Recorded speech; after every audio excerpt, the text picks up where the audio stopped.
जी नाज़रीन, मैं सबसे पहले जिस चीज़ पे बात करना चाह रहा हूँ, वैसे एक लम्हा फ़िक्रिया भी है और पूरी दुनिया क्रिकेट के लिए एक बहुत बड़ा सवालिया निशान भी है। इस वक्त मैं बात कर रहा हूँ चैम्पियन ट्रॉफ़ी की। चैम्पियन ट्रॉफ़ी का मामला किसी करवट बैठ ही नहीं रहा। ये तो वैसे हमारे लिए भी सरप्राइजिंग है कि एक्चुअली इंडिया चाहता क्या है।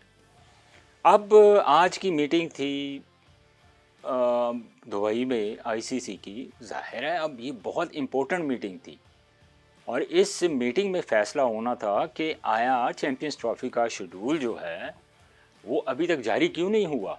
क्योंकि नाज़रीन, मैं आपको बताऊं, 100 दिन के अंदर ये शेड्यूल जो है ये जारी करना होता है आईसीसी ने। ज़ाहिर है इतना बड़ा इवेंट है, दुनिया की 8 बेहतरीन टीमें इस इवेंट में पार्टिसिपेट कर रही हैं। और फिर आपको पता है कि जब इस तरह के मामला होते हैं तो ब्रॉडकास्टिंग के बहुत ज़्यादा इश्यूज़ होते हैं। ब्रॉडकास्टिंग का इस वक्त बहुत ज़्यादा प्रेशर है, बहुत ज़्यादा। इसमें आपको पता है कि जो स्टेक होल्डर्स हैं, स्पेशली जो ब्रॉडकास्टिंग के जो मामलात हैं, तो बहुत इस वक्त दर्द सर बना हुआ है आईसीसी के लिए भी, बीसीसीआई के लिए भी। उनका प्रेशर बहुत ज़्यादा है। उसकी वजह कि ज़ाहिर है वो इतना पैसा लगा हुआ है उस पर, इतना एक बड़ी रकम है, बहुत ह्यूज जो अमाउंट है, अगर मैं बात करूं तो वो दांव पे लगी हुई है। और अभी तक ये फैसला ही नहीं हो पा रहा कि चैम्पियंस ट्रॉफ़ी में इंडिया पाकिस्तान खेलने आएगा या नहीं।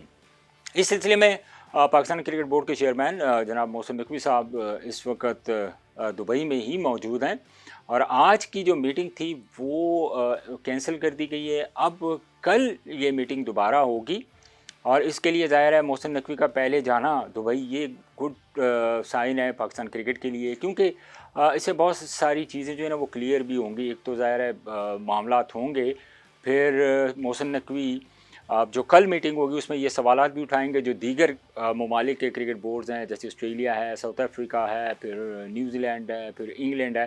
तो ज़ाहिर है वो पाकिस्तान आके खेल चुकी हैं, तो उनसे इसके बारे में भी क्वेश्चन पूछा जाएगा कि आपको जो सिक्योरिटी के मामला, जो सिक्योरिटी के इश्यूज थे, आप वहाँ पे टेस्ट सीरीज़ खेल के आए हैं एक लॉन्ग टाइम के लिए, तो उनसे तो ये सवालात पूछने चाहिए भी और पूछे भी जाएंगे। तो जब वो सेटिस्फाई होंगे तो इंडिया की इसमें कोई उनकी इंटरेस्ट नहीं है।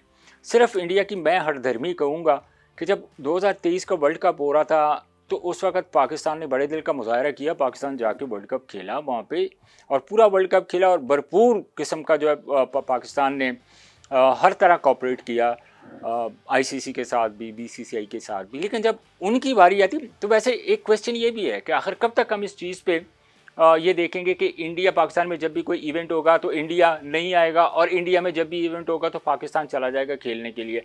ऐसा कभी भी नहीं होगा। इस दफ़ा मोहसिन नकवी ने बड़ा ज़बरदस्त स्टैंड लिया है और जो ऑप्शंस दी जा रही हैं उसमें 3 ऑप्शंस हैं। एक ऑप्शन तो ये है कि माइनस इंडिया चैम्पियन ट्रॉफ़ी जो है वो भी करवाई जा सकती है।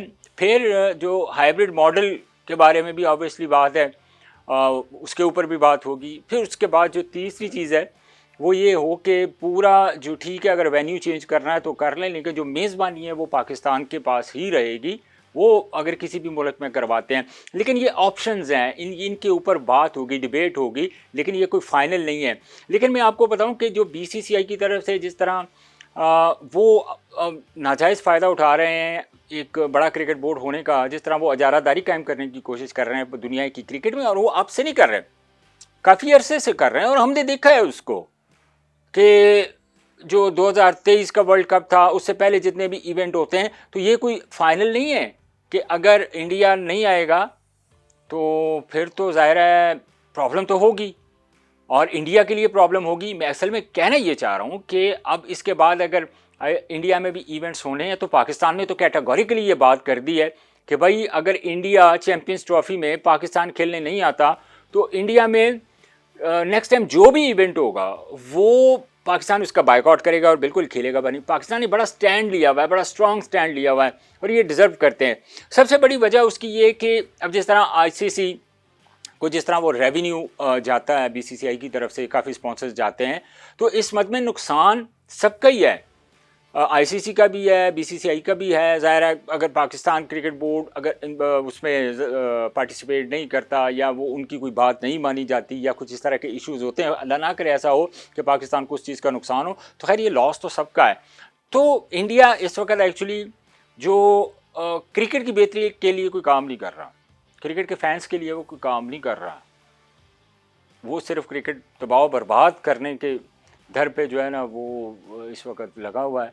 और इंडिया की स्पेशली बीसीसीआई की तो भरपूर कोशिश यही है कि जितना क्रिकेट को डैमेज किया जाए वो अपनी करने की कोशिश कर रहे हैं। तो खैर आज की जो मीटिंग थी, मीटिंग तो आज नहीं हुई, अब कल मीटिंग है। होपफुली कि कल बहुत कुछ क्लियर हो जाएगा, हमें आइडिया हो जाएगा। हमने एक हमारे पास एक एक ऑप्शंस थी जो हमने आपसे शेयर की, स्पेशली जो 3 ऑप्शंस मैंने आपको बताई हैं कि ये 3 ऑप्शंस जो हैं ये ज़ेर गौर आ सकती हैं। और फिर जिस तरह मैंने आपको बताया कि जो बाकी दुनिया के क्रिकेट बोर्ड्स के जो ओहदेदारान आएंगे उनसे भी डिस्कस होगी, बात होगी। तो ज़ाहिर है पाकिस्तान इस वक्त एक स्ट्रॉन्ग पोजीशन के ऊपर है और होपफुली कल जो भी फैसला होगा वो पाकिस्तान के लिए अच्छा फैसला होगा।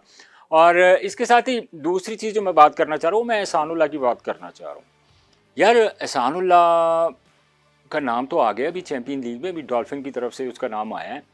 तो अब देखना ये है कि जिस अंदाज से वो उनकी लुक आफ्टर की गई, रिहैब में बहुत सारे उनके सवालात थे कि सही तरीके से रिहैब कंप्लीट नहीं हुआ, उनका कैरियर दांव पे लग गया है।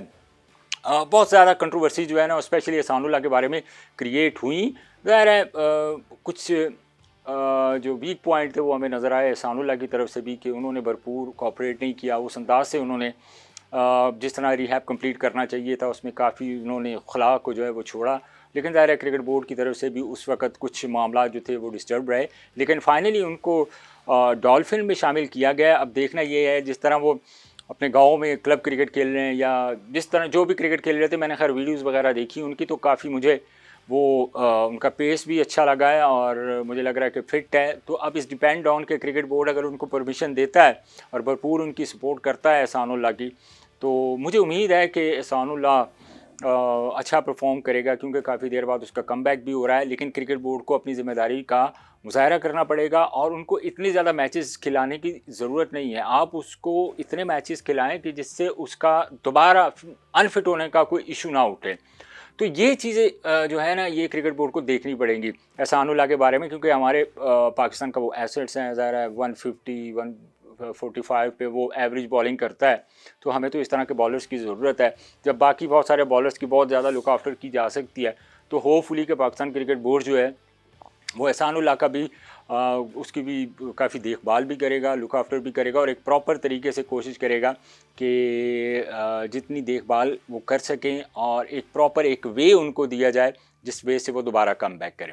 आज के व्लॉग से मुझे इजाज़त दीजिए। इंशाल्लाह कल दोबारा आपसे एक नए टॉपिक के साथ मुलाकात होगी और होपफुली कि कल अच्छी ही खबरें आएंगी चैम्पियन ट्रॉफ़ी के हवाले से, जिसमें दोनों मुल्कों के, हमारे पाकिस्तान बल्कि पूरी दुनिया की जो क्रिकेट है, जो माहिरीन हैं, जो कंट्रीज़ हैं, जो टेस्ट क्रिकेटर, जो टेस्ट नेशंस हैं, जो एसोसिएट मेंबर्स हैं, जहाँ भी क्रिकेट देखी जाती है, खेली जाती है, वो इस मीटिंग के हवाले से बहुत ज़्यादा वो वेट कर रहे हैं बल्कि कि यार ये मीटिंग हो और कोई फ़ैसला हो कि इंडिया पाकिस्तान आएगा या हाइब्रिड मॉडल पे खेलेगा या माइनस इंडिया होगा।